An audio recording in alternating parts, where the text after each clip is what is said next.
agama ini memang diciptakan untuk saling membenci? Apakah agama ini memang diciptakan untuk saling mengkafirkan? Fungsi agama adalah menertibkan manusia. Kalau kemudian ada orang yang dengan memeluk agama, memeluk keyakinan agama, tiba-tiba dia tidak merasa tentram, gelisah dengan keimanan orang lain, ingin mengkafir-kafirkan orang lain, bukan salah agamanya, Dek, salah tafsir.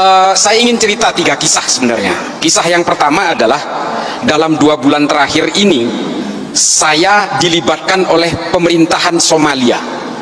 Saya melakukan Zoom meeting dengan para menteri di Somalia dan juga dari kepresidenan Somalia. Zoom meeting berkali-kali. Mereka ingin tanya bagaimana sih cara Indonesia itu mengatasi kelompok-kelompok teror dan ekstrim ini. Sementara kami, ini menurut Menteri Agama Somalia, sementara kami satu negara ini, Pak, pahamnya sama, Pak, penganut paham Wahabi Salafi. Satu negara. Wallahi, ini saya cerita yang benar. Kalau saya dianggap ngecap. Negara saya sama-sama, Pak, mengharamkan ucapan Natal. Tidak boleh. Negara saya sama-sama mengharamkan musik. Ini di negara saya. Pahamnya sama. Saya mewakili pemerintahan hanya memegang separuh Somalia. Pemberontaknya yang bernama Al-Shabaab juga punya keyakinan yang sama, memegang separuh lagi wilayah negara saya. Gimana? Kok mereka itu nggak pernah berhenti bertikai? Padahal fahamnya sama, manhajnya sama, ijtihadnya sama, alirannya sama, kitab-kitab tafsirnya sama. Irisannya di mana? Mereka saling mengkafirkan satu sama lain. Ini loh efek dari yang namanya paham al-wala wal bara. Siapa pencetusnya? Ibnu Taimiyah. Bantah saya. Kalau yang mau bantah, baca dulu kitab-kitabnya Ibnu Taimiyah. Mengapa Ibnu Taimiyah menulis ini? Mengapa? Ini yang di Zoom, tolong perhatikan. Ibnu Taimiyah hidup pada masa keruntuhan Bani Abbasiyah dari serbuan bangsa Mongol tahun 1258. Dan ketika itu Ibnu Taimiyah hidup pada masa periode peperangan orang Eropa dengan orang Arab Islam untuk memperebutkan Yerusalem. Ini kuncinya. Makanya kalau kita baca semua kitab-kitab Ibnu Taimiyah itu betul-betul selalu menggugah keterpurukan politik Islam pada masanya. Makanya kalau di TV saya sering bilang gini, adik-adik, kita ini semua bukan penganut agama sebenarnya. Kita ini adalah penganut tafsir-tafsir agama. Maka kita kemudian semua berbeda-beda. Sesama agama Islam pun tafsirnya berbeda-beda. Makanya kita ini adalah penganut tafsir-tafsir agama. Kalau kalian tanya saya, Islam ini agamanya apa? Islam. Ada pertanyaan lanjutan, NU apa Muhammadiyah? Sunni apa Syiah? Belum bicara manhaj, belum bicara ijtihad, belum bicara mazhab, Syafi'ikah, Malikikah, Hanafikah, Hambalikah. Ini tafsir-tafsir semua. Sesama Islam, sesama Syafi'i, sesama NU pun masih ada yang satu pengusung khilafah, yang satu bukan. Ini tafsir lagi. Ini loh. Makanya kemudian kita itu, saya sering sekali saya berbicara di media ini, janganlah kemudian kalian mengklaim kebenaran-kebenaran itu. Karena Allah itu betul-betul menekankan dengan cetak tebal dalam Al-Quran itu, bahwa saya menciptakan manusia ini dalam segala perbedaannya, baik bersuku-suku, berbangsa-bangsa, dengan tafsir-tafsirnya, beragama yang berbeda, dengan konsep lita'arofu. Ini loh, lita'arofu itu apa? Saling mengenallah kalian, berinteraksilah kalian dengan segala perbedaannya. Perbedaan ini sunnatullah. Ada yang tidak pakai hijab, Islam. Hah?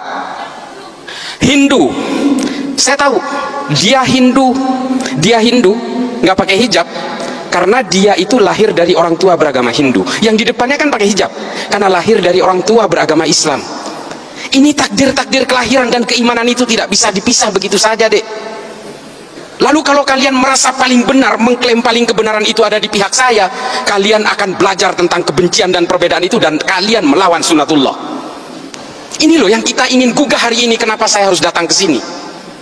Dan semua klaim-klaim kebenaran, hegemoni kebenaran itu kemudian datang berlipat-lipat, berlapis-lapis dengan kepentingan-kepentingan politik. Makanya kemudian ajaran-ajaran Ibnu Taimiyah itu diimplementasikan dalam gerakan-gerakan kemerdekaan Saudi dari cengkraman kekaisaran Ottoman pada zamannya. Lalu kemudian keterpurukan politik Islam di Mesir dijadikan juga sebagai acuan-acuan oleh Said Qutb dalam Jahiliyatul Qarnil dari Fi Dilalil Quran dan juga Malim fil Thariq. Dari situ kemudian berkembang, ditulis oleh Muhammad Qutb dengan Jahiliyatul Qarnin Isrin, ditulis ulang oleh Al-Qaradawi, Ayman Al-Zawahiri, diimplementasikan oleh Osama bin Laden, oleh Abu Bakar Naji dalam Idarat At-Tawahus, kemudian semua bergulung-gulung dengan kebencian-kebencian dan brutalitas. Itulah yang menciptakan teror itu. Lalu ada pertanyaan, Pak, Wahabi Salafi itu kan tidak mengajari kita tentang kekerasan. Iya dek, memang iya. Memang iya, di situ tidak mengajarkan kekerasan, tapi lihat produk akhirnya yang ditahan oleh Densus hari ini sama usul fikihnya dengan orang-orang yang diyakini dari Wahabi Salafi itu. Kalau kalian mengharamkan musik, teroris yang di penjara hari ini juga mengharamkan musik. Nih, kalau kalian mau tahu, yang kalian haramkan pajak dan perbankan dan sebagainya itu, teroris yang ditangkap Densus juga pemahamannya sama, pemahaman fikihnya sama. Ini loh, kalau kalian itu sekarang tidak mau menyanyikan lagu Indonesia Raya, hormat bendera dan sebagainya, mengharamkan wayang dan sebagainya, itu loh, teroris yang di penjara itu juga sama. Ini kisah yang pertama tentang Somalia. Somalia hari ini tidak berhasil menenteramkan rakyatnya karena saling mengkafirkan satu sama lain dengan tafsir-tafsir agama yang sama. Apakah kemudian kita mau menyimplifikasi gerakan-gerakan seperti ini? Ada disclaimer, oh itu kan tergantung orangnya. Iya, yang namanya Al-Shabaab, nih saya kasih tahu, yang namanya Al-Shabaab itu berasal dari 32 orang yang aktif dalam kajian Islam di dalam ketentaraan Somalia. Namanya kajian Islam Al-Ittihad Al-Islamiyah. Nama pemimpinnya siapa? Kolonel Muhammad Hasan. Setelah dia berkembang di dalam pengajian itu, jumlahnya makin banyak, lalu dia merekrut penjahat-penjahat jalanan dan bajak laut di Somalia, sehingga entitas mereka membesar. Lalu dia mengambil senjata di gudang-gudang senjata di barak-barak mereka, lalu mereka berdiri menjadi kekuatan besar yang namanya Al-Shabaab. Dan mereka sulit dikendalikan hari ini. Mereka berkembang ke Somaliland, Tanzania, Eritrea, dan ke negara-negara tanduk Afrika. Atas nama apa? Atas nama agama. Apakah agama ini memang diciptakan untuk saling membenci? Apakah agama ini memang diciptakan untuk saling mengkafirkan? Fungsi agama adalah menertibkan manusia. Kalau kemudian ada orang yang dengan memeluk agama, memeluk keyakinan agama, tiba-tiba dia tidak merasa tentram, gelisah dengan keimanan orang lain, ingin mengkafir-kafirkan orang lain, bukan salah agamanya deh, salah tafsirnya. Makanya saya bilang kita ini adalah penganut tafsir-tafsir agama. Lalu apa sikap kita kalau kita ingin dikatakan orang yang beragama? Jangan karena beragama membenci orang lain, mengkafir-kafirkan orang lain, lalu kemudian orang lain jika berbeda dengan kalian dinerakakan. Setelah kalian merasa sudah tidak punya dosa, lalu sibuk menghitung dosa orang lain. Nih artis hijrah tuh kelakuannya tuh. Dulu pemain musik setelah merasa hijrah mengharamkan musik, teman-temannya yang lagi bermain musik diharam-haramkan, dineraka-nerakakan. Tuh kelakuannya. Setelah dirinya merasa tobat, lalu dia sibuk menghitung dosa orang lain. Ini karena tafsir-tafsir al-wala wal-bara itu loh.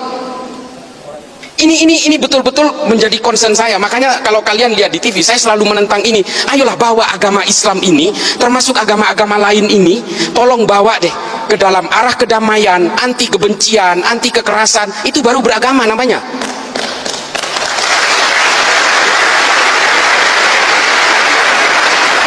Memang terrorism has no religion. Terorisme tidak ada agamanya. Semua agama punya potensi untuk melahirkan terorisme dan kekerasan. Semua agama, bukan hanya Islam deh. Cuma kenapa saya concern kepada agama Islam? Satu, Islam itu adalah agama yang paling banyak dipeluk oleh manusia Indonesia hari ini, dan saya sendiri Islam. Di India terorisnya orang Hindu deh, Bharatiya Janata garis keras. Di Myanmar siapa terorisnya? Orang Buddha deh, namanya Asin Wiratu. Apakah di Jerman itu ada teroris? Ada, Protestan, namanya Bader-Meinhof, nama kelompoknya. Apakah di Amerika tidak ada teroris? Ada deh, namanya White Supremacy, Ku Klux Klan, FARC, Antifa. Tidak ada teroris Islam di sana, itu sedikit. Makanya yang nyerang 9/11 itu dari Saudi semua. Saya ada di sana waktu itu. Saya tinggal di Amerika kurang lebih 6 tahun. Ketika 9/11 saya tinggal di sana.